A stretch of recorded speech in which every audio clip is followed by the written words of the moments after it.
زعم الذين كفروا أن لن يبعثوا قل بلى ربي لتبعثن ثم لتنبؤن بما عملتم وذلك على الله يسير سبحانك لا علم لنا إلا ما علمتنا إنك أنت العليم الحكيم رب اشرح لي صدري ويسر لي أمري واحلل عقدة من لساني يفقهوا قولي اللهم رب زدني علما ربنا يسر ولا تعسر وتمم بالخير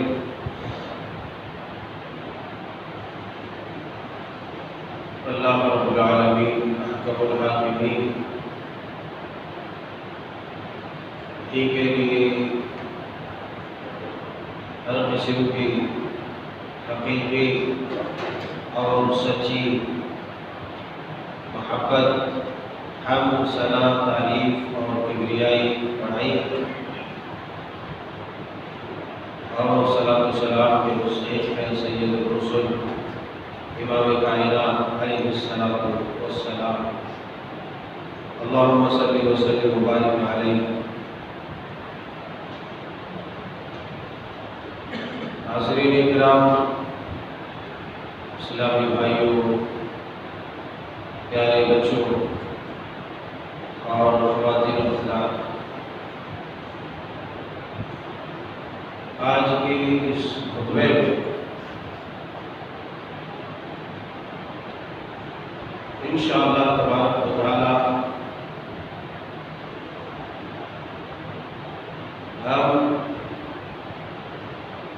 ایک اہم موضوع پر گفتگو شریک کریں گے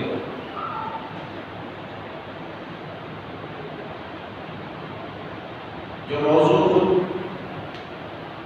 ہماری زندگی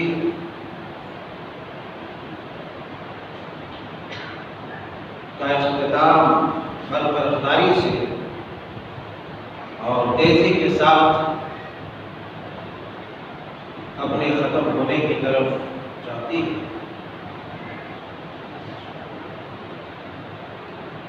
اسی سمت میں جس کو دوسرے الفاظ میں قیامت کی نشانیاں اور علامات قیامت سے تعبیر کیے جاتے ہیں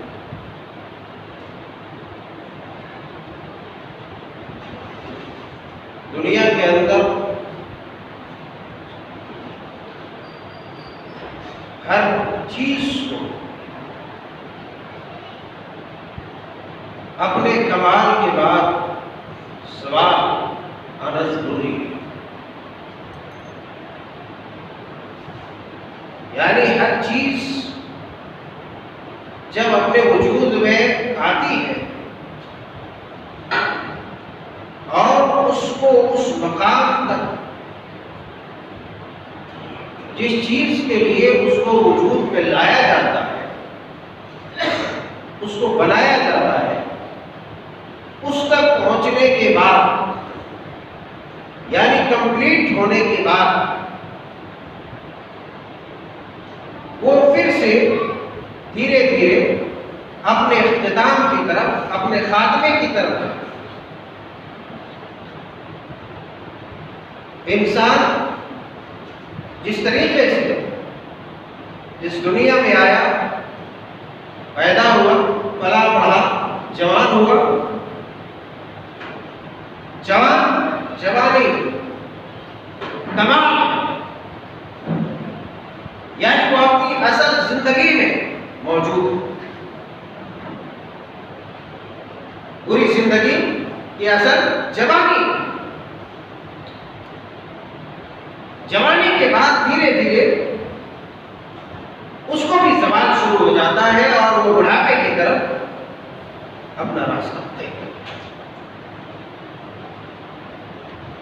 اور رفتہ رفتہ جب اس کی عمر کو کمال آتا ہے اس کی زندگی کو کمال آتا ہے اس کی عمر پوری ہو جاتی ہے تو اس کو یہاں سے اپنا رفتے سفر پانا ہوتا ہے اسی طریقے سے اللہ رب ذوالجلال والاکرام نے اس دنیا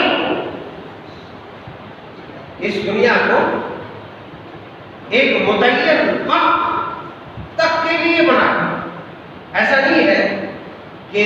بن گئی ہے انلمیٹڈ، اس کی کوئی حد نہیں، کوئی قید و بند نہیں، کوئی لمٹ نہیں، بلکہ یہ ایسے ہی دنیا چلتی رہے گی، دنیا ایسے ہی رہے گی، ایسا نہیں ہوگا۔ دنیا بھی جب سے بنی ہے وہ اپنی زندگی اور اپنے اختتام، اپنے زوال کی طرف سفر کر رہی ہے۔ اس دنیا کو بھی ختم ہونا ہے۔ اب ہمیں یہ پتا کرنا ہے کہ دنیا اپنی عمر کے کس حصے میں، دنیا اپنی عمر کے کس حصے میں، جب ہمیں اس بات کا احساس ہوگا کہ دنیا اپنی عمر دھیرے دھیرے پوری کر رہی ہے اور وہ جلد قریب یہ بھی دنیا ختم ہو جائے گی، تو ہمارے اندر ایک ہیبت تاری ہوگی کہ جب دنیا ختم ہو جائے گی تو ہم ہی نہیں رہے گے، اور جب ہم یہاں نہیں رہیں گے کہاں رہیں گے؟ اور اب جہاں ہمیں رہنا ہے اس دنیا کے بعد، وہاں کے لیے کچھ تیاریاں، وہاں کے لیے کچھ انتظام انصراف کرنا ہے۔ تو تمام اہل ایمان اور مومنین کا یہ ایمان اور یہ یقین ہے کہ اس زندگی کے بعد ہمیشگی والی زندگی ہے۔ اب انسان کے اعمال کے اوپر ڈیپینڈ ہے، انحصار ہے کہ اس کی وہ زندگی کیسی رہے گی۔ آیا وہ خوشیوں والی زندگی، اطمینان والی زندگی، سکون والی زندگی، یا پھر دکھوں والی، تکلیفوں والی، درد والی، یا کیسی زندگی ہوگی؟ یہ انسان کے اعمال کے اوپر انحصار ہے۔ انسان کے اعمال، اس کے اخلاق، اس کے کردار اور اس کی زندگی بتائے گی کہ اس دنیا سے جب وہ رخصت ہوگا اور دنیا دار البقاء، آخرت کی دنیا کی طرف، جو دنیا ہمیشہ رہے گی، جو زندگی ہمیشہ رہے گی، وہ زندگی کیسی رہے گی، کیسے بنے گی اور کیسے بنا گی؟ اللہ تبارک و تعالیٰ نے اس دنیا کے اندر کیا کرنا ہے انسان کو واضح طور پر بتایا۔ الذی خلق الموت والحیات لیبلوکم ایکم احسن عملا۔ موت و حیات کو اللہ تبارک و تعالیٰ نے ایک انسان جب اس کا وجود ہی نہیں تھا، وہ کسی گنتی میں نہیں، وہ کسی شمار میں نہیں، هل اتى على الانسان حين من الدهر لم يكن شيئا مذكورا، کہ انسان کا کوئی شمار ہی نہیں، انسان کسی عدد میں نہیں تھا، اس کو کوئی جانتا نہیں تھا، کوئی اس کی حقیقت نہیں تھی، کوئی سوچا بھی نہیں تھا اس کے بارے میں۔ ایک ایسا زمانہ اس کے اوپر ہے تو گویا کہ وہ موت ہی ہے، موت کی طرح اسے کوئی نہیں جانتا تھا، لیکن اللہ تبارک و تعالیٰ نے ایک انسان کو وجود بخشا، ایک انسان کو انسان بنایا۔ کاہے کے لیے بنایا؟ کس لیے بنایا؟ وجہ کیا تھی؟ سبب کیا تھا؟ سبب اللہ رب الجلال نے یہاں پر سورہ ملک کے اندر بتا دیا ہے۔ لِيَبْلُوَكُمْ أَيُّكُمْ أَحْسَنُ عَمَلًا۔ اس دنیا میں پیدا کرنے کے بعد، تمہیں بھیجنے کے بعد، تمہیں بنانے کے بعد، یا سارے انتظامات تمہارے لیے، سارے سہولیات، تمام فیسلٹیز دینے کے بعد اللہ تبارک و تعالیٰ کیا چاہتا ہے؟ اب اللہ تبارک و تعالیٰ تمہاری نیتیں، تمہارے اعمال، تمہارے کردار، تمہارے اخلاق اور تمہاری زندگی دیکھنا چاہتا ہے، تمہیں آزمانا چاہتا ہے کہ یہ ساری سہولیات، ساری نعمتیں، ساری چیزیں ہم نے تمہیں دے دی ہے، اس کے بدلے تم کیا کرتے ہو؟ ظاہر سی بات ہے، ایک باپ کے پاس پیسے ہیں، اپنے بیٹے کو 1 لاکھ 2 لاکھ 4 لاکھ 10 لاکھ دیتا ہے، تو وہ تو دیکھنا چاہے گا کہ میں نے اپنے بچے کو، اپنی اولاد کو یہ پیسے کس لیے دیے؟ یہ دکان کرنے کے لیے، کمپنی کھولنے کے لیے، اور بازار میں یہ کرنے کے لیے، وہ کرنے کے لیے، تجارت کرنے کے لیے، بزنس کرنے کے لیے۔ وہ تو ایک بار انتظار میں رہے گا کہ میں اپنے بچے کو، میں نے جو رقم دی ہے، اس رقم سے میں دیکھتا ہوں میرا بچہ کیا ہے۔ اللہ سبحانہ و تعالیٰ ذی الجبروت والملکوت جبار و قہار بھی یہی دیکھنا چاہتا ہے کہ میرے بندوں کو جو ناخن سے لے کر کے بال تک یہ ساری نعمتیں میں نے دی ہیں، یہ انلمیٹڈ آکسیجن، یہ غذائیں، روح کو تازگی بخشنے والی چیزیں، جسم کو دبانا اور مضبوط اور خوبصورت رکھنے والی چیزیں، نعمتیں میں نے جو دی ہے، اس کے بدلے میرا بندہ کیا کرتا ہے؟ اس کا اپیوگ، اس کا پریوگ، اس کا استعمال کہاں کرتا ہے؟ آیا اس کا صحیح استعمال کرتا ہے یا پھر اس کا غلط استعمال کر کے ان نعمتوں کو یوں ہی ضائع کر دیتا ہے، یوں ہی برباد کرتا ہے؟ اللہ ذوالجلال والاکرام وہی دیکھنا چاہتا ہے۔ جس طریقے سے تمہارا باپ اس بات کے انتظار میں ہے کہ میرا بیٹا کب کروڑ پتی بنے گا، کیوں؟ کہ باپ کو تم سے محبت ہے، اور خون پسینہ ایک کر کے باپ نے تمہیں وہ پیسے دیے تاکہ تم اچھا بزنس مین بن جاؤ، اچھا بڑا آدمی بن جاؤ، اچھے پیسے والے، تمہاری دنیا چمک جائے، یہ ہو جائے، وہ ہو جائے۔ ایک امید لے کر کے تمہارا باپ بیٹھا ہوا ہے، مگر ایک اولاد لے جا کر کے یہاں وہاں عیاشیوں میں، بدماشیوں میں اور دنیا داری میں وہ ختم کر کے، وہ کنگال بن کر کے جو ہے مفلس غریب فقیر بن کر کے آئے، تو اس کے باپ کی نگاہ میں اس کی کیا قدر ہوگی؟ جتنا ٹوٹا پھوٹا پرانا پرانا جوتا رکھا ہوگا سب نکالے، بولے گا ناہنجار، میں نے اتنے لاکھ خون پسینہ ایک کر کے میں نے تمہیں پیسے دیے، میں نے ایک ایک کر کے پائی پائی کا حساب کر کے میں نے رکھا، اپنی مرضیات، اپنی خواہشات، اپنے جسم و جان کے لیے میں نے خرچ نہیں کیا، میں نے تمہیں یہ چیزیں دی تاکہ تم ایسا اور ویسا بنو، لیکن آج تم ساری چیزوں کو یہاں وہاں بدماشیوں میں، عیاشیوں میں، بدکاریوں میں لٹا کر کے تم نے جو ہے فقیر بن کر کے آج تم یہاں آئے ہو میرے سامنے اور مجھ سے اچھی امید رکھتے ہو کہ پھر بھی میرا باپ جو ہے صوفے پر بٹھائے اور میری خدمت کرے، آہو بھگت کرے، مجھ سے پیار کرے، محبت کرے؟ نہیں، آج تمہیں جوتے مار مار کر گھر سے ہٹا دے گا، اس لیے کہ تمہیں جو انہوں نے نعمتیں دی ہیں، جو تمہیں سرمایہ دیا تھا، تم نے اس کا غلط استعمال کیا اور تم نے اچھی زندگی کا بندوبست نہیں کیا، اس لیے وہ تمہیں لاکھ جوتے مار کر گھر سے نکال دیں گے، گھر سے ہٹا دیں گے۔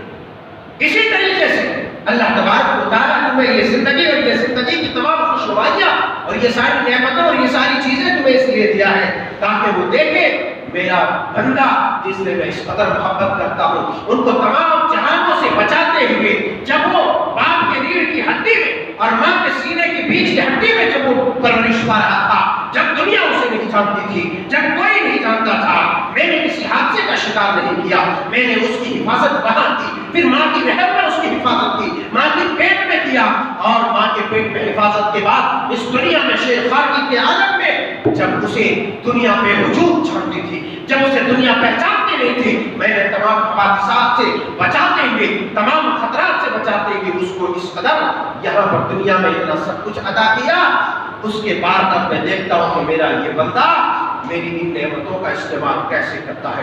ظاہر سی بات ہے جو انسان اپنی زندگی کو اللہ رب العالمین، اللہ رب الجلال والاکرام کی مقصد اور اس کی رضا کے لیے جو اپنی زندگی کو صرف کرے گا، اپنی زندگی کو تیار کرے گا، اللہ تبارک و تعالیٰ قیامت کے دن کہے گا ادخلوها بسلام آمنین، آ جاؤ میرے بندے، امن و سلامتی کے ساتھ داخل ہو جاؤ، تمہارے لیے کوئی پریشانی نہیں، کوئی اکتاہٹ نہیں، ساری خوشیاں تیرے لیے ہیں۔ اللہ تبارک و تعالیٰ تب اس کی آہو مدد کرے گا، نہیں تو یا للو بچوں کی مجبوراتی کی طرح زندگی گزار کر کے، جو عیارانہ زندگی، جو عیاشانہ زندگی گزار کر کے، منمانی زندگی گزار کر کے، سارے اپنی خواہشات کے پیچھے زندگی کو صرف کر کے، ختم کر کے، آپ وہاں تمہیں پڑھ کر کے جاؤ گے کہ اللہ تبارک و تعالیٰ نعمتیں عطا کرے گا، فرشتے گھسیٹ گھسیٹ کر جہنم میں ڈال دے گا، کوئی آہو مددگار وہاں پر نہیں۔ لِيَبْلُوَكُمْ أَيُّكُمْ أَحْسَنُ عَمَلًا، اللہ دیکھنا چاہتا ہے کہ تم میں سے کون بہتر عمل کرتا ہے، تو بہترین عمل کا جذبہ ہو، ایک دم اور ایک شوق تک پیدا ہوگا جب ہمیں یہ معلوم ہوگا کہ ہم اپنی زندگی اور اس دنیا کے زندگی کے کسی سٹیج پر ہیں، بڑی دنیا کی زندگی کا سٹیج معلوم کر کے، اس کی عمر معلوم کر کے اتنی ہمیں بے چینی نہ ہو، لیکن کم از کم یہ تو انسان تصور کرے کہ اس کی زندگی کس اسٹیج پر ہے اسے ہی پتا نہیں، کب ملک الموت آ کر کے اسے پہنچ لے اس کو پتا نہیں۔ کم از کم یہ سوچ کر کے ہمیں تیاری ہم کافروں کی طرح اس شعب باطل میں اور اس خواب خیالی میں زندگی نہ گزارے کہ ابھی قیامت دور ہے۔ زعم الذین کفروا ان لن یبعثوا قل بلی وربی ثم لتبعثن تنبؤن بما عملتم وذلک علی اللہ یسیر۔ کافروں کا یہ گمان تھا کہ ہرگز اللہ تبارک و تعالیٰ اسے نہیں اٹھائے گا۔ کافروں کا گمان کیا ہے کہ کھا لے پی لے زندگی گزار لے، مٹی میں مل جائے، جلا دے، ختم ہو جائے، اب اس کے بعد کچھ بھی نہیں۔ اللہ یبعثوا، ہرگز اللہ ہمیں نہیں اٹھائے۔ اللہ نے کیا کہا ہے میرے حبیب آپ کہہ دیجئے قل بلی وربی لتبعثن ثم لتنبؤن بما عملتم۔ آپ کہہ دیجئے ہاں ضرور، ضرور بضرور، البتہ ضرور بضرور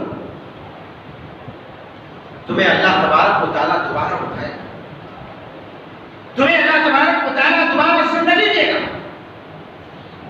ثم لتنبؤن بما عملتم، اور اس کے بعد صرف زندگی نہیں دے گا کہ پھر کھاؤ اور پھر بدمعاشی کرو اور پھر عیاشی اور بدکاری کرو اور منمانی زندگی گزارو۔ اس لیے نہیں، اس لیے دے گا لَتُنَبَّؤُنَّ بِمَا عَمِلْتُمْ، کہ تم نے اس زندگی میں، اس زندگی میں جو میں نے دنیا میں تمہیں دی تھی اس میں تم نے کیا کیا کیا عمل کر کے آئے ہو، کہاں زندگی کھپائی، سب اللہ تبارک و تعالیٰ تمہیں بتائے گا، تمہیں خبردار کرے گا، تمہیں آگاہ کرے گا کہ تم نے یہ کیا۔ ثم لتنبؤن بما عملتم، جو تم نے کیا سب پوری فائل پڑھتے اللہ تبارک و تعالیٰ نے۔ اور یہ مت سمجھنا کہ نہیں یہ سب دن بہت دور ہے، یہ سب ہونے جانے والا نہیں، یہ سب ہونے جانے والا نہیں ہے، ایسا کبھی خواب و خیال میں بھی آنے نہیں ہے۔ وَذَلِكَ عَلَى اللَّهِ يَسِيرٌ، اللہ تبارک و تعالیٰ جو ساری طاقتوں اور قوتوں کا مالک ہے، اللہ رب الجلال کے لیے یہ بالکل آسان ہے، کچھ بھی مشکل نہیں، اللہ کے لیے آسان۔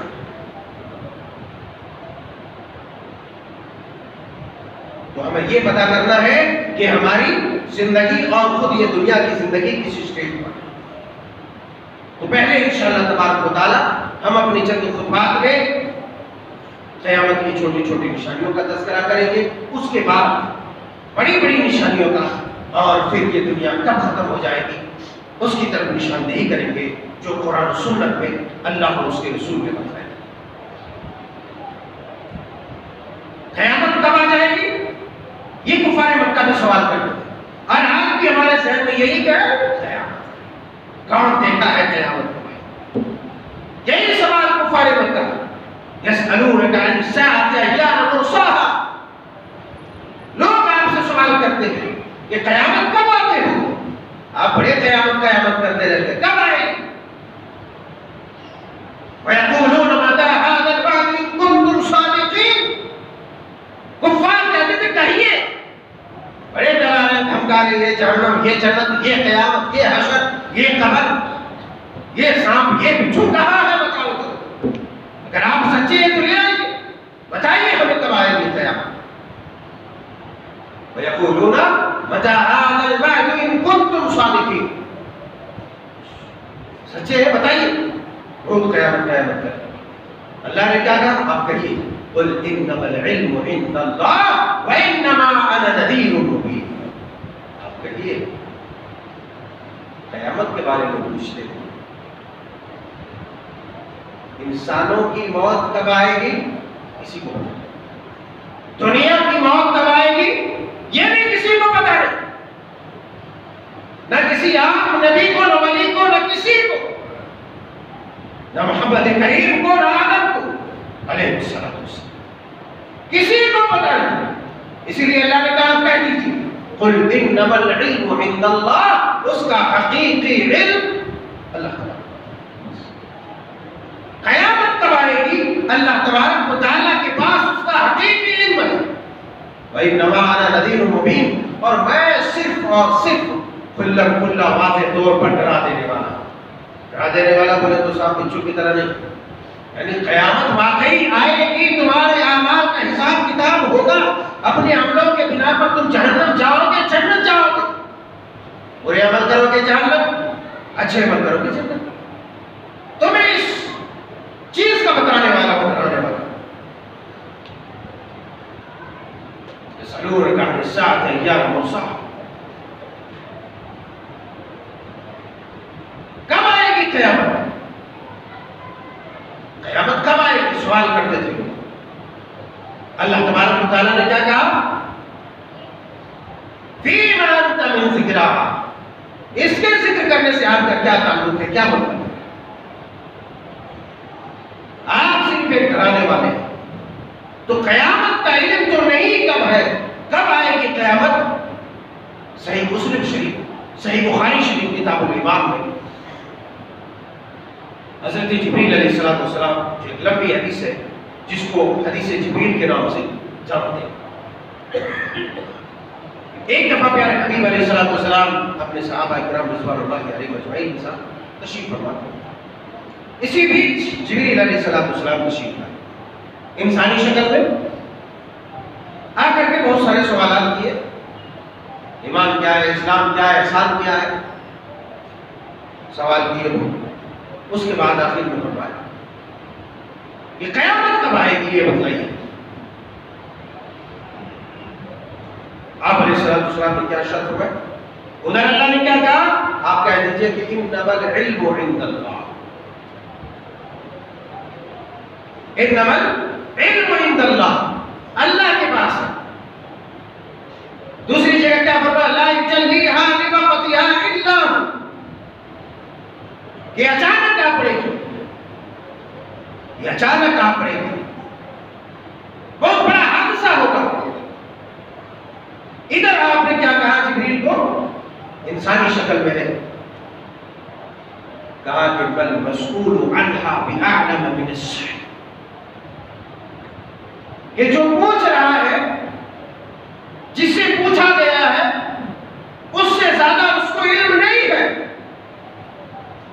یعنی نبی کو بھی اس کا علم نہیں ہے.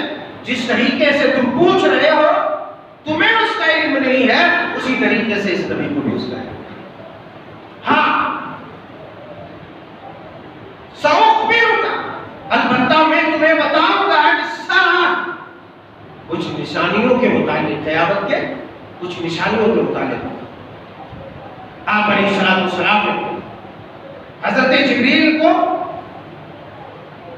کب قیامت آئے گی وہ وقت نہیں بتایا، بلکہ یہ کہا کہ مجھے اس کے بارے میں علم نہیں ہے، اور البتہ بات اتنی ہے کہ قیامت کے قائم ہونے سے پہلے، قیامت واقع ہونے سے پہلے، قیامت برپا ہونے سے پہلے کچھ چیزیں ہیں جو وجود میں آئیں گی، تب سمجھ جانا کہ قیامت اب بالکل نہیں ہے. نشانیوں کا کیا مطلب؟ کہیں دھواں دکھ رہا ہے اوپر تو معلوم ہوگا کہ نیچے آگ ہے، جبھی تو دھواں آ رہا ہے. قیامت کا جب دھواں آئے گا، قیامت کی جب آگ چلے گی، قیامت کا جب بھوچال آئے گا، اس سے پہلے کچھ گرد و غبار اور کچھ دھوئیں بھی آئیں گے، نشانیاں ظاہر ہوں گی. آپ نے فرمایا ان نشانیوں میں سے ایک ہے ان تلد الامۃ ربتها وان ترى الرفاة العراة العالة رعاء الشاء يتطاولون في البنيان. صحیح بخاری صحیح مسلم کے حدیث.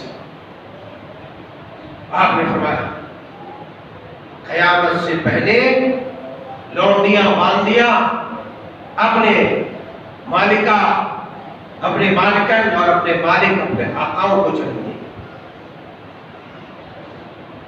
اس زمن میں علماء کے مفسرین کے بہت سارے اقوال ہیں کہ یہ اس کا مطلب کیا ہے، اس کے مطلب بہت ہے. ان میں سے ایک مطلب یہ بھی ہے کہ قرب قیامت میں اولادیں بڑے شدید نافرمان ہو جائیں، اولاد ماں باپ کے نافرمان ہو جائیں.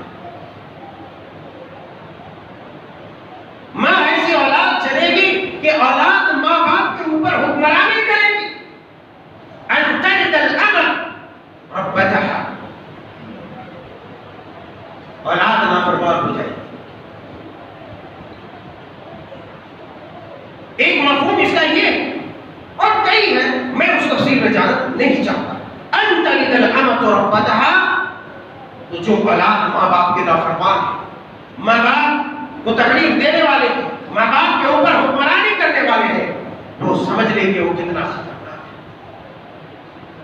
کتنا خطرناک ہے وہ۔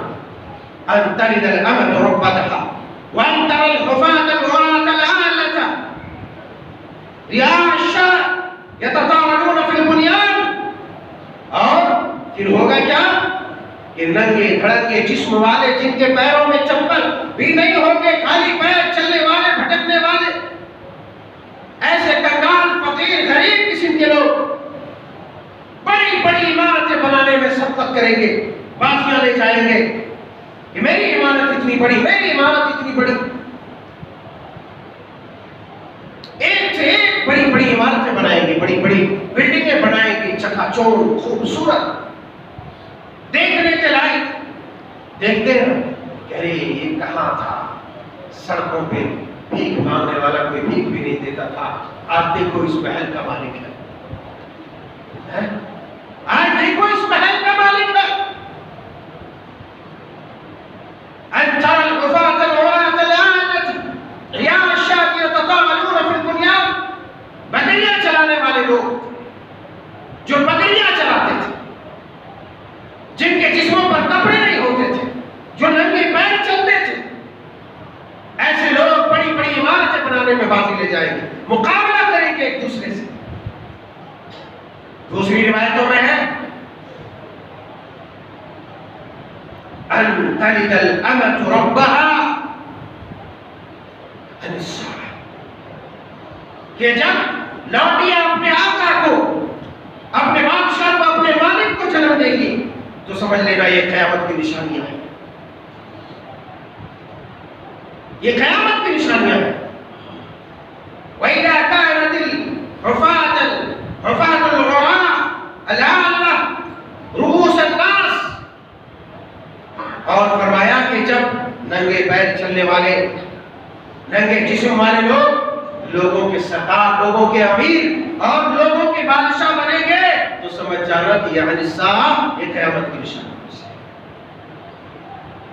آج دنیا کے اندر نگاہ دوڑا، وہ جو ابھی چند سال پہلے یا ابھی بھی جو چٹیوں میں پھرتے تھے، جن کے جسم پر کپڑے نہیں ہوتے تھے، جن کے پیروں میں چپل نہیں ہوتے تھے، آج بڑے بڑے اقتدار پر ہیں، آج بڑے بڑے منصب پر ہیں، بڑے بڑے عہدے پر ہیں اور بڑے بڑے لیڈر بنے ہوئے ہیں۔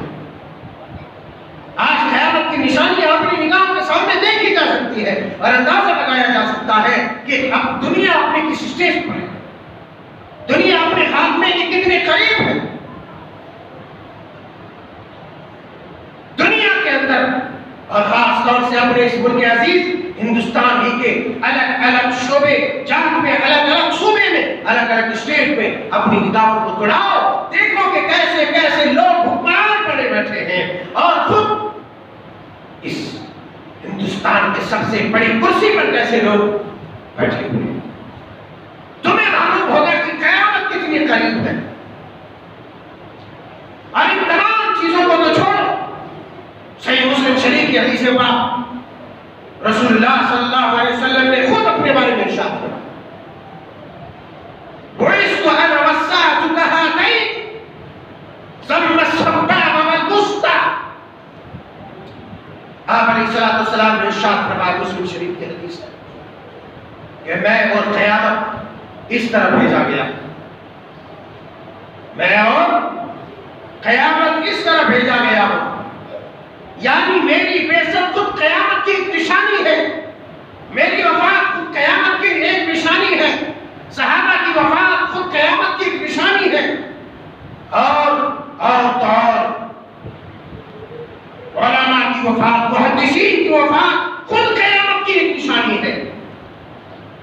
اور آئے دن ہم دیکھ رہے ہیں اس دنیا سے سید الرسل گئے، سید الرسل کے صحابہ گئے، تابعین گئے، محدثین گئے، ائمہ دین گئے، مجتہدین گئے، آج کے بڑے بڑے محدثین اور علماء دین بھی رفتہ رفتہ جلدی جلدی اپنے اس دار فانی کو چھوڑ کر کے دار بقا کی طرف کوچ کر رہے ہیں، جلدی جلدی اس دنیا کو چھوڑ کر، اس دنیا کو خیر بات کہہ کر کے اپنی ابدی دنیا کی طرف تربقہ کی طرف کوچ کر رہے ہیں۔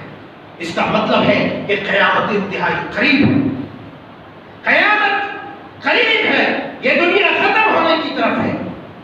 آپ علیہ السلام نے دونوں انگلیوں کو اٹھایا اور کہا کہ میں اور قیامت اس طرح ساتھ ساتھ بھیجے گئے، یعنی میری بعثت، میری نبوت اور میری نبوت کے بعد میری موت خود یہ قیامت کی نشانی۔ اس کا ایک مفہوم یہ بھی ہے کہ اب میرے بعد کوئی نبی نہیں، اور خود یہی قیامت کی ایک نشانی ہے کہ اس نبی اور نبی محمد کریم صلی اللہ علیہ وسلم کے بعد کوئی نبی نہیں۔ اس کا مطلب ہے کہ اب جو ادیان، جو دین آدم علیہ السلام سے چلتا رہا تھا، آج اس دین کو مکمل اللہ تبارک و تعالیٰ نے اس رسول محبوب کے ذریعے کر دیا۔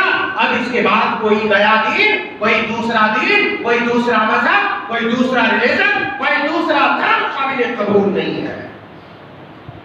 اس کا مطلب یہ ہے کہ اب یہ بھی مکمل ہو گیا۔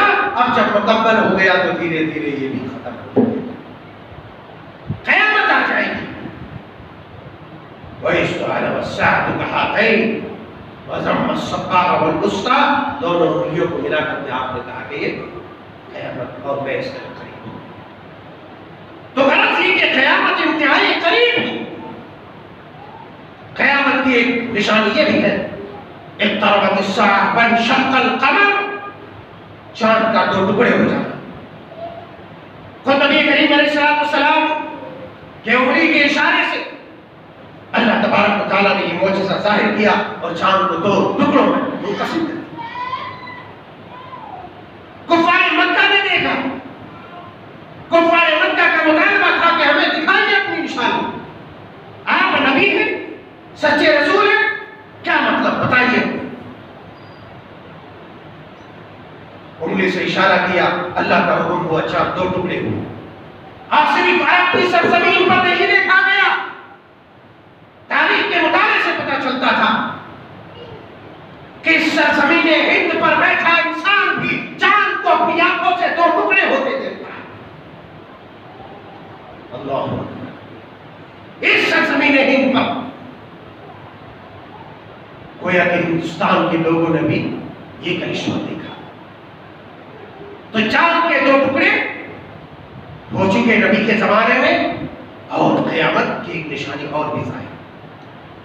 قیامت کی چھوٹی چھوٹی بے شمار نشانیاں ہیں جو ہماری زندگیوں سے لے کر کے گزر رہی ہیں، اور بڑی بڑی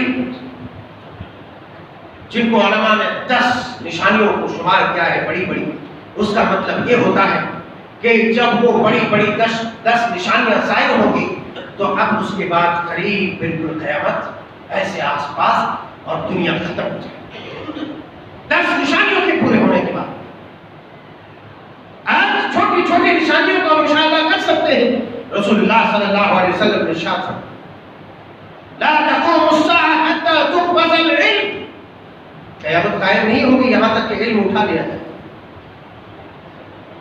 ترفع العلم، علم اٹھا لیا جائے گا، علم ختم ہو جائے گا۔ آج اس زمانے میں ہم مشاہدہ کر سکتے ہیں حقیقی علم اٹھتا چلا جا رہا ہے، قرآن و سنت کا علم اٹھتا چلا جا رہا ہے۔ نہ مسلمان کو، نہ مسلمان مرد کو، نہ مسلمان عورت کو، نہ مسلمان بوڑھوں کو، نہ مسلمان بچوں کو، نہ جوانوں کو دین سے دلچسپی ہے، نہ قرآن کی تلاوت سے، نہ قرآن کے ترجمے سے، نہ قرآن کی تفسیر سے دلچسپی ہے۔ لوگوں، تم دنیا کے اور اپنی زندگی کے کس تحالے پر ہو، خود تم قیامت کے نشانی بنتے چلے جا رہے ہو، تم خود قیامت کی ایک علامت بنتے چلے جا رہے ہو۔ تمہارے اندر سے دینداری، غیرت، حمیت، قرآن سے جو محبت، قرآن کی تلاوت، قرآن کے مطالعے کا جو جذبہ ہونا چاہیے وہ تمہارے اندر سے ختم ہو رہا ہے۔ اتنی مالش کے بعد، اتنی التجا کے بعد، اتنی گزارشوں کے بعد آج لوگ قرآن پڑھنا نہیں چاہتے، قرآن سننا نہیں چاہتے، قرآن سیکھنا نہیں چاہتے۔ وجہ کیا ہے؟ وجہ یہی ہے کہ ترفع العلم، قرآن اور حقیقی علم کو اٹھا لیا جائے گا، علم کی روح کو اٹھا لیا جا رہا ہے، اور انشاءاللہ مزید باتیں آئندہ خطبات میں آئیں گی۔ اللہ پاک اللہ سے دعا ہے کہ مولا کریم ہم سب کو پکے سچے مسلمان بنا، اور ہر طرح کی مفسدات سے ہمارے دل کو، ہمارے ایمان کو، ہماری زندگی کو محفوظ فرما اور زیادہ سے زیادہ اپنی رضا کے مطابق کام کرنے کی توفیق عطا فرما۔ آمین۔ تقبل یا رب العالمین۔